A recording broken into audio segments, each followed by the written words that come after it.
Now, it's worth actually clearing up a few myths that's been going around on like the Twitter sphere with regards to the statement that was made about what's being talked about today. So, in the run up to the election, the Institute for Fiscal Studies talked about a conspiracy of silence over £20 billion worth of public sector cuts. The SNP banged on about this. I mean, Stephen Flynn literally did a supercut of himself talking about this during the debates after I atted him on Twitter saying that he should do a supercut all the times that he mentioned this during the debates in the election. It's worth pointing out those £20 billion of projected public sector cuts are in unprotected departments because governments have promised real terms increases in funding for education, for the NHS, and for defence, which are all protected budgets, right? So those are going to be increasing in line with inflation to protect them, as obviously they will be. Yet, unprotected departments are going to have to take the hit because Treasury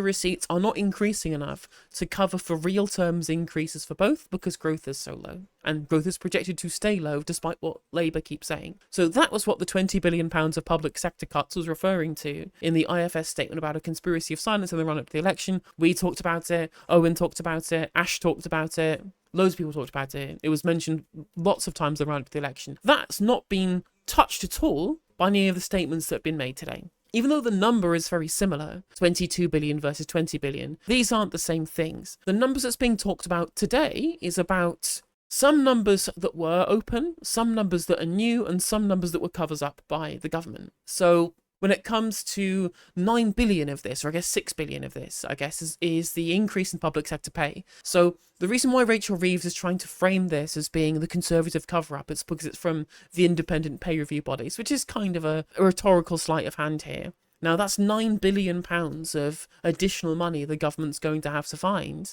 to be able to fund public sector pay increases. They're going to take £6 billion from cuts elsewhere, and they're going to get £3 billion of that by asking for efficiency savings from this department. Now, to be fair, some of this is going to come from reduction in consultancy fees, which is worth taking money away from. But that should be money that we spend setting up a publicly owned consultancy like they have in Denmark, which they're not doing. They're just reducing the consultancy spend and replacing it with what?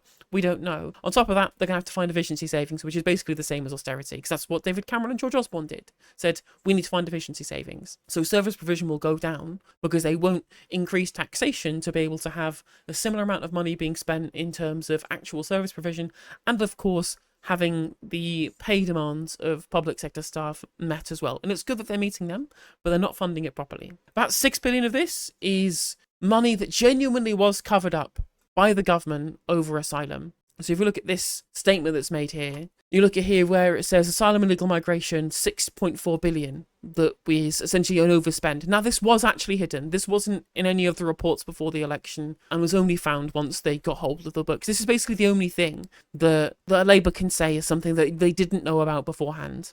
The vast majority of what was being talked about here is funding for capital projects, right? And you've watched my stream enough. Everyone who's watched my stream will know very specifically that funding for capital investment is usually done through fiscal expansion. It's done through borrowing. It's not done through day-to-day tax receipts. So it is a rhetorical sleight of hand for Rachel Reeves to come out here and say, well, we can't afford this on day-to-day spending for capital investment in our schools and our hospitals. Like the railway plan from Boris Johnson, that's getting axed. The additional hospital infrastructure projects, those are all getting axed. They were coming from capital spending anyway. They were coming from capital spending. That is not the same as day-to-day spending. So that's just a straight up just nonsense. A straight up lie that's being told there. And Torsten Bell, the guy who used to be the head of the Resolution Foundation, a kind of centre-left think tank, was out there on Twitter literally defending this idea that you could cut money from capital expenditure and that would be a way of being able to quote-unquote balance the books. Complete nonsense. Let me find it. Public service notice. You're not cutting public spending if you're not changing any budgets, but instead revealing the previous government announced transport schemes without the budgets to make them happen.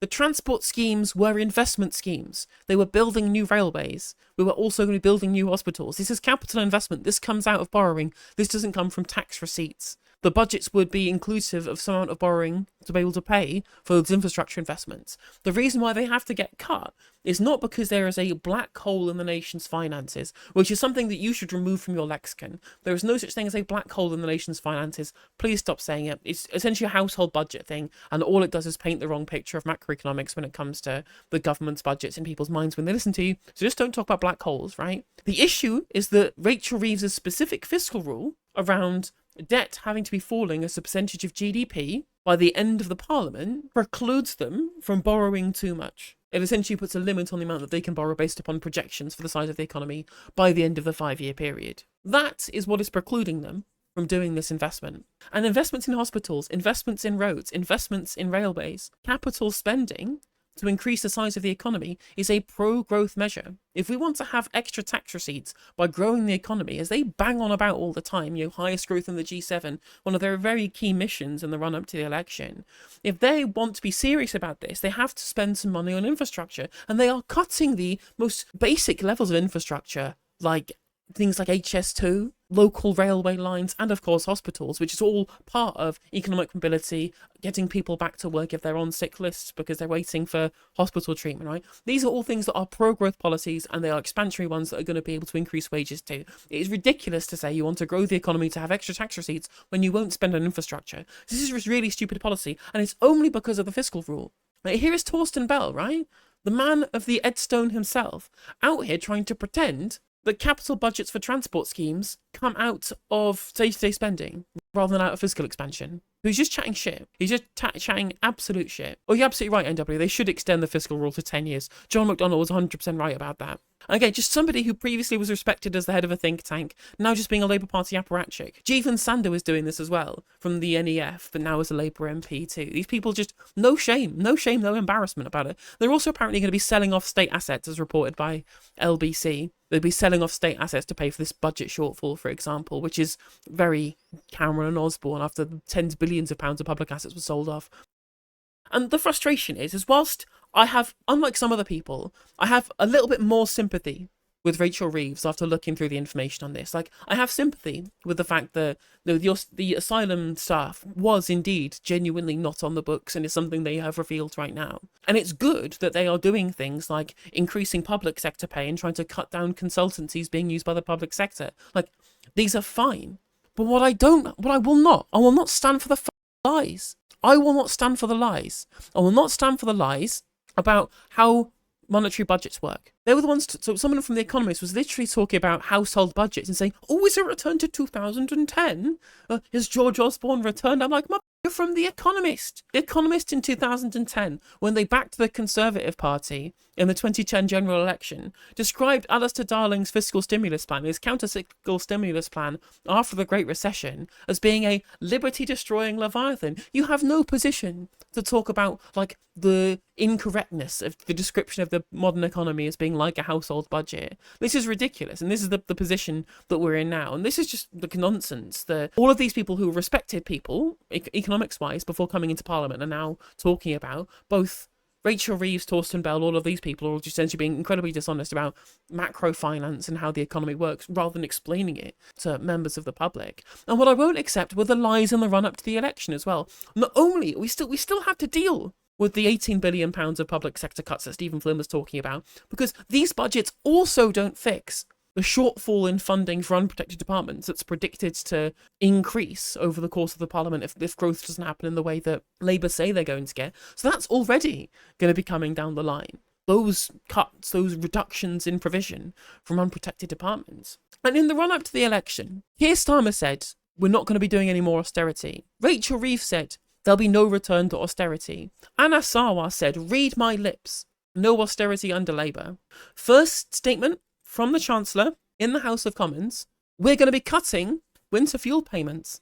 So it's only there for people on pension credit. A third of people eligible for pension credit don't even claim it, so they won't get their winter fuel allowance anymore. And some of these people who are earning slightly over the pension credit are still very vulnerable, who need that winter fuel payment, who are now not going to be able to get it.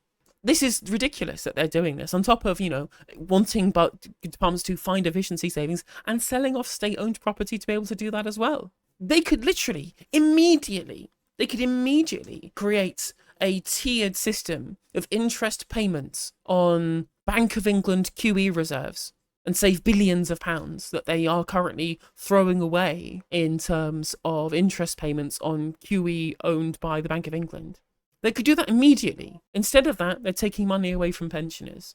They're taking money away from other departments in efficiency savings. They could do that immediately, and they're not doing it. And after all this, we're still going to have this predicted cuts based upon the conspiracy of silence that the IFS detailed too. It's so tilting, right? It's so tilting because they actually have the room for tax increases. They deliberately tried to ensure that during the election campaign, their messaging was, we're not going to do tax rises on VAT or on national insurance or on income tax because they're the working people's taxes. But what we're also going to do is say that we have no plans for tax rises in terms of capital gains or a wealth tax or any other kind of taxes outside of the non-dom tax status, the windfall tax on energy giants and the private schools tax that they've already put into their budgets in the grey book for the manifesto. They already gave themselves wiggle room to do capital gains tax increases further down the line. So this was all entirely unnecessary. It was all entirely unnecessary, first of all, because of what I was talking about tiered reserves on QE owned by the Bank of England. And on top of that, they could also do tax rises that would not be breaking any manifesto commitments and would make sure that they weren't lying, barefaced lying during the election campaign when they said there'd be no return to austerity under Labour. Yet here we are. Here is someone who got exactly what he wanted. Friend of the show, Ian Dunt. We'll have to wait and see the statement, but the narrative coming from Reeves today is disturbing. Classic Treasury austerity think, satisfying short-term political balance sheets at the expense of long-term strategy and growth. We told you this would happen, Ian. Literally, this is somebody's tweet from February saying Ian Dunt is going to tweet something along the lines of, is anybody else seriously underwhelmed by this Labour government, or is it just me? And 1,500 leftists will simply expire on the spot. Fast forward, it wasn't even February 2025. It was 25 days into the new government, less than 4 weeks, less than a month into the new government, and he's already having to take back the food that he ordered because he doesn't like it. And we are literally, right now, at the bottom of a fiscal trough. Growth is low, inflation is low. This is the perfect time that we should be engaging in economic stimulus, especially if it was going to be put into, capital investment in our NHS, which is on its knees, to ensure that people who are able to work if they weren't sick could go out and work because they want to. Loads of people say that they do. And that will lead to more economic growth and more tax receipts down the line to pay down that debt. We could do that immediately. And yet they're not doing it because they're worried about putting up people's mortgages. Not that it would even happen, necessarily. It's also worth noting as well. So one thing that's been discussed is that the Office of Budget Responsibility have already said here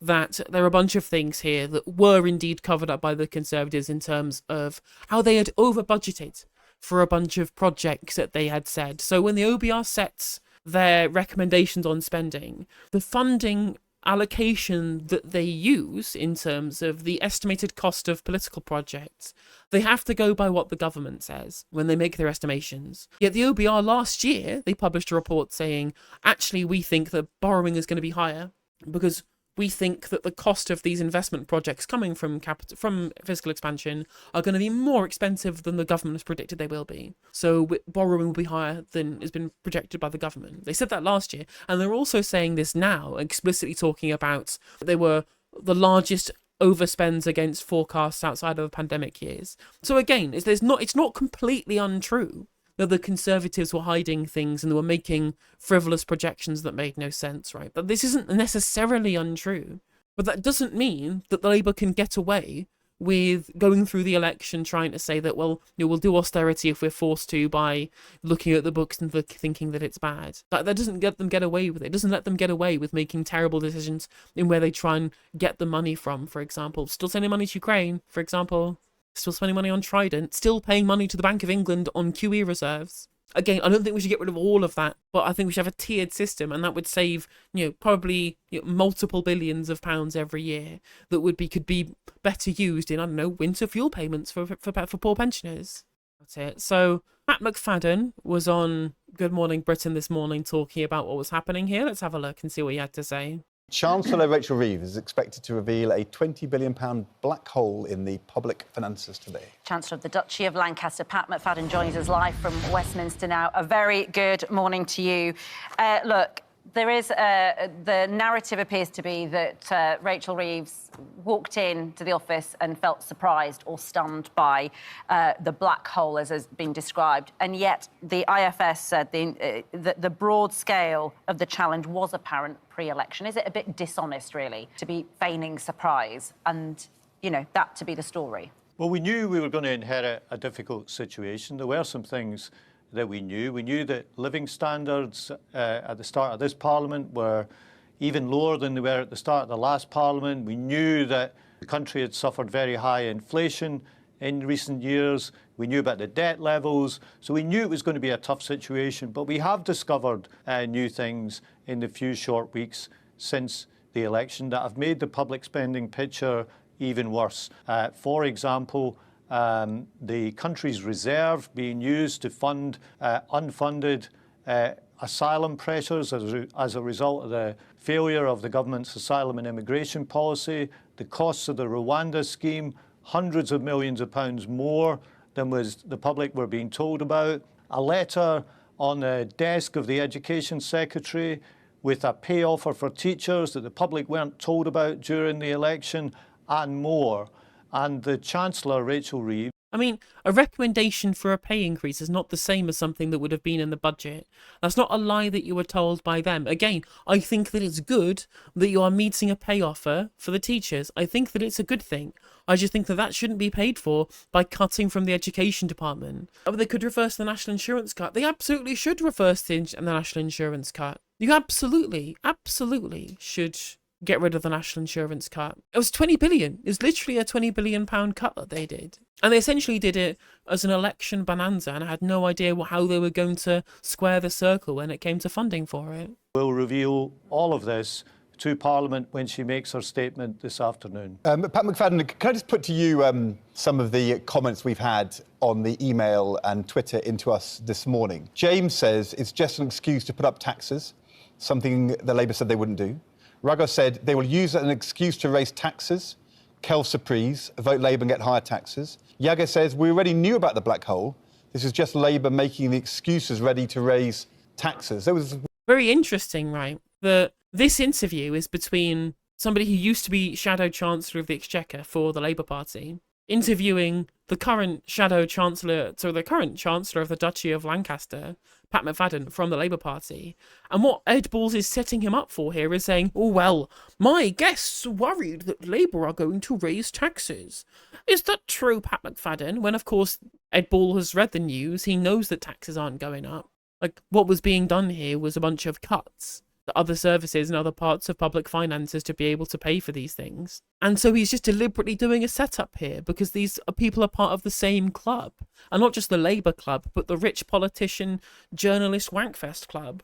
Well, the first three on the list I've got in front of me, I mean, whether or not it was a surprise You are a liar. for you to discover this, you are using this in order to say to people, we're going to have to raise some taxes. Well, that's not what the Chancellor will be saying today. Instead, she's going to be making some very difficult spending choices. We fought the election on a platform of economic stability, that's the foundation for growth, and we will stick to that, and that's what she's going to be talking about today. So people won't hear about tax rises today, but we do have to be candid with the public about the situation that we inherited. And when it comes to tax, and again, these aren't difficult decisions. Saying, well, we're going to cut some money from some pensioners who don't really have any power. That's very easy to say that. It's very easy to just go, well, oh, departments, please go and find some efficiency savings, up to you. That's a very easy thing to do.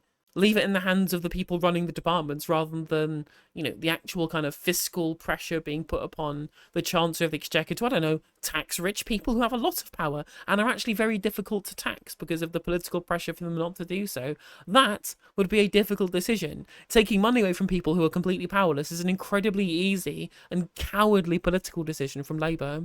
There's been a very revealing comment from the now Shadow Chancellor, Jeremy Hunt, because you'll remember that during the election, the Tories promised £17 billion a year of tax cuts. He's now admitted to his shadow cabinet that they couldn't have afforded those this year, which shows that they knew more about the public spending picture and the reality of the pressures that they'd lost control of than they were admitting during that general election a few weeks ago. But what we know that the Chancellor is going to say today is the date of the budget. And the budget is going to be in the autumn. So she's not announcing tax rises today. But when our viewers say, isn't this just preparing the ground for the fact that some taxes are going to have to go up in the autumn? I mean, the choice for you, Pat, is either you borrow more or you're going to have cuts in public spending in the next few years outside a small number of protected areas, or there's going to have to be some tax rises. And, I mean, isn't this about taxes needing to go up in the autumn budget? Well, we said certain things about tax during the election, about not raising the rate of income tax or VAT or national insurance. Those commitments hold. People won't. Well, how about raise capital gains tax? Then you won't have to make cuts. And in fact, what you will have done there by raising capital gains tax is say, look, we were gifted this massive budget shortfall by the Conservatives because of cuts they made to national insurance, which mainly affects working people. And what we're going to do is not going to pay for that by cutting public services. We're going to pay for that by increasing taxes on sedentary rentier bellends who make their money off of owning shit and contributing nothing to society. Won't hear about tax today. What they're going to hear today is a responsible government responding to a very, very difficult situation it's inherited.